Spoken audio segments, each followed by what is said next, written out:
اعوذ باللہ من الشیطان الرجیم بسم اللہ الرحمن الرحیم۔ سب ویڈیو دیکھنے اور سننے والوں کو السلام علیکم۔ ہمارے چینل کے پیارے ویورز، آج ہم تلاوت کریں گے سورہ انفال کی آیت نمبر 16 اور آیت نمبر 17، یعنی کہ آیت نمبر 16 اینڈ آیت نمبر 17 انشاءاللہ تلاوت کریں گے ترجمہ کے ساتھ اور تفسیر کے ساتھ۔ تو چلے شروع کرتے ہیں آج کا سبق، لیکن شروع کرنے سے پہلے چینل کو سبسکرائب کریں، بیل نوٹیفیکیشن کو آن کریں تاکہ اگلی ویڈیو آپ کو آسانی سے ملتی رہے، اور ہو سکے تو شیئر بھی کریں تاکہ زیادہ سے زیادہ لوگ دیکھیں، آپ کو بھی ثواب ملے اور مجھے بھی۔ تو چلیں اب شروع کرتے ہیں آج کا سبق۔ ادھر سے شروع ہوتا ہے، آیت نمبر 16 ادھر سے شروع ہوتی ہے۔ اعوذ باللہ من الشیطان الرجیم بسم اللہ الرحمن الرحیم۔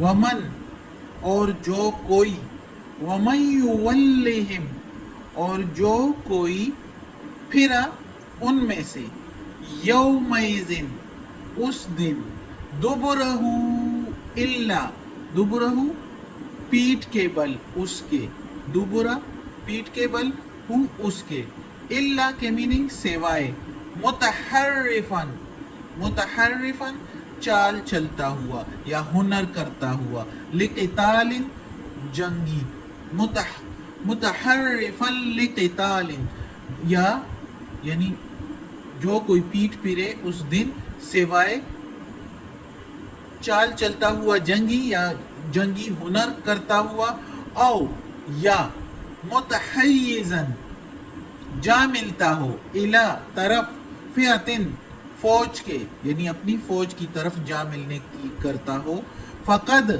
پس تحقیق، باء پھرا، بغضب غضب لے کر، من اللہ اللہ سے، ومأواہ اور ٹھکانہ ہے اس کا، وا کے میننگ اور مأوا ٹھکانہ ہو اس کا، جہنم، جہنم اس کا ٹھکانہ ہے، یعنی وہ جو پھرا اس طرح، وبئس المصیر، اور بری جگہ ہے وہ جہنم، بہت بری جگہ ہے۔ اللہ بچائے ہم سب کو، کل مومن مسلمانوں کو، بلکہ سارے انسانوں کو اللہ جو ہے توفیق دے کہ وہ اسلام قبول کرے اور اللہ کے نیک بندے بن جائے۔ دعا ہماری اللہ قبول فرمائے۔ تو یہ آیت بھی جو ہے یہ پچھلی آیت کے ساتھ منسلک ہے، جس میں اللہ تعالیٰ کہتا ہے کہ اے ایمان والو، جب تم بالمقابل آ جاؤ کافروں کی فوج کے، بھیڑو ان سے جنگی میدان میں، تو پیٹھ نہ پھیرو، یعنی بھاگو نہیں جنگی میدان سے، چاہے کچھ بھی ہو، اللہ تمہارے ساتھ ہے۔ اگر زندگی ہے تو کوئی تمہارا بال بھی بھیگا نہیں کر سکتا، اور اگر زندگی نہیں ہے، شہید ہونا ہے اس جنگ میں، تو شہادت کا تو اتنا درجہ ہے کہ وہ تو اسی وقت آنکھیں بند ہوتے ہی جنت میں پرواز کر جاتے ہیں، جنت میں اڑتے پھرتے ہیں، کھاتے پیتے ہیں۔ ہم نے خود قرآن میں پڑھا ہے کہ پچھلے میرے اسباق میں، کہ اس میں جب شہید، ایک بندہ شہید ہو جاتا ہے تو وہ کس طرح جنت میں جا کے تو اڑتا ہے اور کھاتا پیتا ہے، اور اللہ تعالیٰ کہتا ہے کہ اس شہید کو جو ہے مردہ نہ کہو، وہ مردہ نہیں ہوتا، وہ زندہ ہوتا ہے، وہ زندہ جنت میں جاتا ہے اور جنت میں پھرتا اڑتا ہے، اور جو ہے اللہ کی نعمتوں سے خوب لطف اندوز ہوتا ہے۔ تو اتنا درجہ ہے شہادت کا، تو اس لیے اللہ تعالیٰ کہتا ہے کہ پیٹھ نہ پھیرو، یعنی کہ بھاگو نہیں۔ اب اس آیت میں مزید اللہ تعالیٰ کہتا ہے کہ اور اگر کوئی جو ہے مسلمانوں میں سے جائے جنگ میں اور وہ پیٹھ پھیر لے اس دن اگر وہ پیٹھ پھیر لے، تو پھر تحقیق اللہ کا غضب لے کر وہ پھرا ہے، اللہ کا غضب لے کر پھرا ہے، اس کا ٹھکانہ ہے جہنم۔ دنیا میں بھی اگر وہ بھاگ گیا ہے جنگ میدان سے تو کیا زندگی رہ جائے گی، سارے ادھر بھی یہی کہیں گے کہ بزدل تھا، بھاگ گیا، ہنسیں گے، مذاق اڑائیں گے، اور کوئی جینے ہی صحیح طریقے سے نہیں دے گا، اور آخرت میں بھی جہنم ہے۔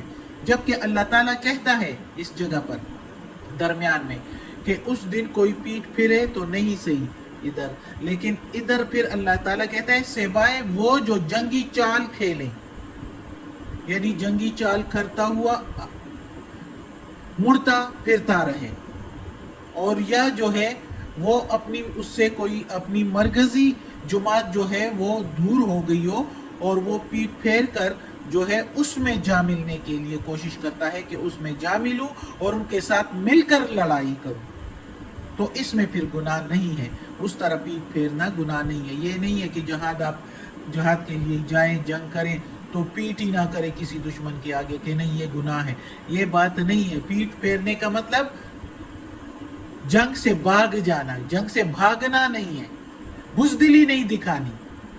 جنگی چال میں یا ہنر کرتے ہوئے اگر پیٹ پھر بھی جائے تو وہ والی اس میں گناہ نہیں، یا بھاگ کے اپنے مرکزی فوج میں بڑے فوج میں ملنے کے لیے بھاگ جائے اور اس میں مل کر پھر لڑے تو اس میں بھی گناہ نہیں ہے۔ ہاں جنگ میدان سے بھاگ جانے میں پھر گناہ ہے کہ اپنی جان بچاؤں اور جاؤں میں، یہ تو مر نہ جاؤں، کہیں لگ نہ جائے مجھے، اس طرح اگر وہ بھاگ جائے، بزدلی دکھائے، اللہ کے نام پر لڑے اور پھر اللہ کے نام پر اس طرح بھاگے تو پھر تو اس کا دنیا میں بھی مذاق اور اللہ نے بھی اس پر غضب ہی بھیجا ہے کہ میرے بندہ ہو کے تو آخر تک لڑو، میں تمہارے ساتھ ہوں دنیا میں بھی اور آخرت میں بھی، اور جو بھاگ جائے تو اس کا ٹھکانہ جہنم ہے اور وہ بہت بری جگہ ہے۔ اللہ بچائے ہم سب کو اس جگہ سے، اللہ نیکی کی ہدایت دے، ہمیں اپنے نیک بندوں میں اللہ شامل کر دے۔ اگلی آیت میں ہے فَلَمْ پس نہیں تَقْتُلُوهُمْ تم نے قتل کیا ان کو، وَلَكِنَّ اور لیکن، وَلَكِنَّ اللَّهَ اور لیکن اللہ نے قَتَلَهُمْ قتل کیا ان کو، اور نہیں مارا ان کو تم نے، اور لیکن اللہ نے مارا ہے ان کو۔ تقتلو تم نے مارا، اگر یہ یقتلو تو وہ مارتے رہے، لیکن یہ تقتلوہم تو اس کا مطلب ہے تم نے قتل کیا ان کو، اور اگر یقتلو تو اس نے، ادھر وہ نہیں آئے گا، پھر اس نے قتل کیا اس کو ان کو، تو اس لیے ہم کہ ادھر کہیں گے پس نہیں تم نے قتل کیا ان کو اور لیکن اللہ نے قتل کیا ان کو، یعنی مارا ہے ان کو۔ وما اور نہیں رمیتا پھینکی مٹھی راک کی یا مٹی کی، اذ جب رمیتا تم نے پھینکی تھی، ولیکن اللہ رما اور لیکن اللہ نے پھینکی۔ کتنے زبردست الفاظ میں اللہ تعالیٰ نے ادھر قرأت کے ساتھ بتایا ہوا ہے، یہ شاعری کے انداز میں ہے سارا قرآن۔ وما رمیت اذ رمیت ولکن اللہ رما، کہ اور نہیں پھینکی تم نے مٹی کی یا خاک کی، بلکہ جو تم نے پھینکی تھی بلکہ وہ اللہ ہی نے پھینکی تھی۔ وَلِيُبْلِيَ اور تاکہ کرے اور تاکہ بھلا کرے، وَلِيُبْلِيَ الْمُؤْمِنِينَ اور تاکہ بھلا کرے مومنوں کے ساتھ، منہ ان میں سے، بلاءً حسنا بھلا اچھا، اچھائی کرے، یعنی اللہ تعالیٰ احسان کرے، احسان اچھا، تاکہ احسان کرے مومنوں پر ان میں سے بھلا احسان۔ ویسے بلاءً کی میننگ ہم اکثر لیتے ہیں آزمائش، لیکن ادھر ہم اس کا چونکہ اللہ نے احسان کیا اس جگہ پر، میں تفسیر میں بتاؤں گی کہ کس طرح احسان، تو ادھر اللہ نے احسان کیا مومنین پر، تو اس لیے ہم اس کا ترجمہ کریں گے اور تاکہ احسان کرے مومنوں پر ان میں سے بھلا احسان، اچھا احسان، خوب احسان۔ ان اللہ بے شک اللہ سمیع علیم سننے والا علم والا ہے، کامل سننے والا کامل علم والا ہے بے شک۔ اب اس جگہ پر چونکہ جنگ بدر کا ہی قصہ جاری ہے تو اس میں اللہ تعالیٰ کہتا ہے اس کا جو واقعہ تھا کہ کس طرح تھوڑے سے مسلمانوں نے اتنے زیادہ کافروں کو، مشرکین کو، مکہ کے مشرکین کو، اور زیادہ کی تعداد تو الگ، بڑے بڑے جنگجو تھے، جبکہ مسلمانوں میں جو لڑنے کے لیے آئے تھے تو وہ زیادہ تر بہت کمزور تھے اور نہ ہی ان کے پاس اسلحہ تھا خاص طور پر زیادہ تر. تو ایسے حالت میں مسلمان لڑے ہیں کافروں سے اور ان کو مار ڈالا. تو اللہ تعالیٰ کہتا ہے تم نے نہیں مارا ان کو، اللہ نے مارا ہے ان کو. اللہ نے ہاتھ تو چلائے مسلمانوں نے، لیکن ان کے ہاتھوں میں اللہ تعالیٰ نے وہ طاقت دی اور وہ نشانی دی کہ انہوں نے جہاں مارا تو جگہ پر وار لگا اور کاری ضرب لگا، جس کی وجہ سے ایک ہی ضرب سے ایک بندے کا کام تمام ہو گیا. ایک ہی ضرب لگانے سے ایک ہی بندے کا کام تمام ہو جاتا تھا. اتنے بڑے بڑے جنگجو، صحت مند، بڑے جسامت والے اور بڑے اسلحے کے ساتھ گھوڑوں پر سوار، اور یہ مسلمان پیدل، زیادہ تر تھوڑے ہی تھے جو گھوڑوں پر تھے، نہیں تو پیدل، اور چھوٹے سے ہتھیار، اور صحت بھی اتنی نہیں، کمزور، فاقے گزرے تھے ان پر. اور اس حالت میں اللہ تعالیٰ نے ان کے ہاتھوں میں اپنی طاقت ڈال دی. اللہ تعالیٰ نے، اس لیے اللہ تعالیٰ کہتا ہے تم نے نہیں مارا ان کو، میں نے مارا ہے ان کو، اللہ نے مارا ہے ان کو.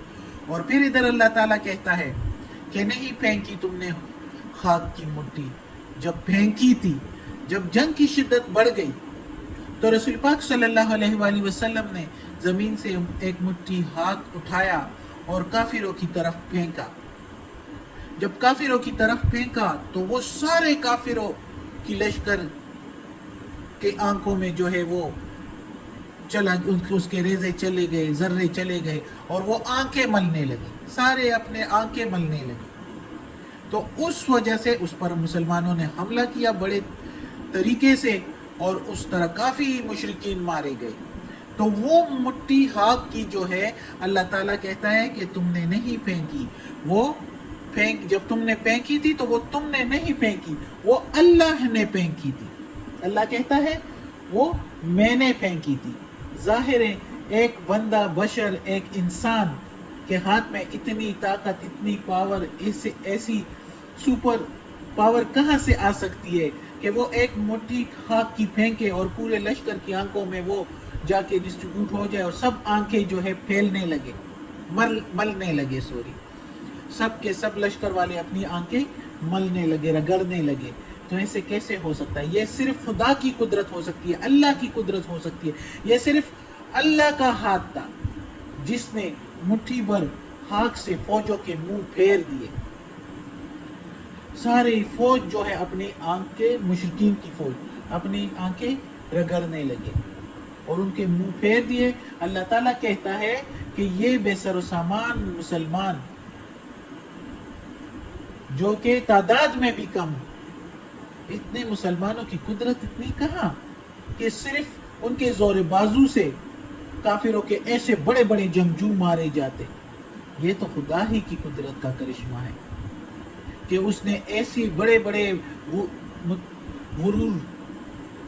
مغرور سرکشوں کو اور مغرور جنگجوؤں کو موت کے گھاٹ اتار دیا. وہاں پر جتنے بھی یہ مسلمانوں نے مارا، اللہ تعالیٰ نے کہا اس میں میری مدد. اللہ تعالیٰ کہتا ہے یہ میں نے مار دیا. یہ اتنے بڑے بڑے جنگجو تھے، بظاہر تو ہاتھ جو تھے وہ مسلمانوں کے ہی تھے، مسلمانوں کے ہاتھ سے ہی کام لیا گیا تھا، اور ان میں وہ قوت پیدا کر دی اللہ نے جسے اپنے احتیاط سے کوئی نہیں حاصل کر سکتا. اس قوت کو یہ اس لیے کیا اللہ تعالیٰ نے اپنی قدرت ظاہر کی، اللہ تعالیٰ تاکہ اللہ کی قدرت ظاہر ہو اور مسلمانوں پر پوری کی پوری مہربانی اور خوب طرح سے احسان کیا جائے. بے شک اللہ تعالیٰ مومنوں کی دعا قبول کرتا ہے. اللہ تعالیٰ کامل سننے والا اور علم رکھنے والا ہے. بے شک یہ سارا اللہ تعالیٰ ہی کا احسان تھا، اللہ تعالیٰ ہی کی مدد تھی کہ جنگ بدر میں تھوڑے سے مسلمانوں نے اتنے بڑی فوج پر، مغرور جنگجوؤں پر، اور اسلحہ سمیت اتنے اچھے کوالٹی کے اسلحہ سمیت سے تھوڑی سے مقدار میں اور کمزور سے مسلمانوں نے حملہ کیا اور اللہ نے ان کو فتح دیا. تو یہ ساری ان دو آیتوں میں سارا کچھ اللہ تعالیٰ نے بیان فرمایا کہ اللہ ہی کی مدد تھی. بے شک اللہ ہی کی مدد سے سب کچھ ہوتا ہے۔ صدق اللہ العظیم۔ اللہ آج ہمارا سبق ختم ہوتا ہے۔ اللہ ہمیں توفیق دے اس قرآن مجید کا ترجمہ مکمل کرنے کی اور اس پر عمل کرنے کی توفیق دے۔ یا اللہ یا رب العالمین یا مالک یوم الدین یا اللہ کل شیء قدیر، یا اللہ اگر اس تلاوت میں، زیر زبر پیش میں، تلفظ میں، ترجمہ تفسیر میں کوئی غلطی ہوئی ہو تو یا اللہ معاف کر دینا، تو معاف کرنے والا مہربان ہے۔ یا اللہ ہمیں اپنی نیک اور صالح لوگوں میں شامل کر دے، ہمیں عافیت والے معاملات دے، ہماری بیماریاں، تکالیف، پریشانیاں اور برائیاں ہم سے دور کر دے۔ آمین۔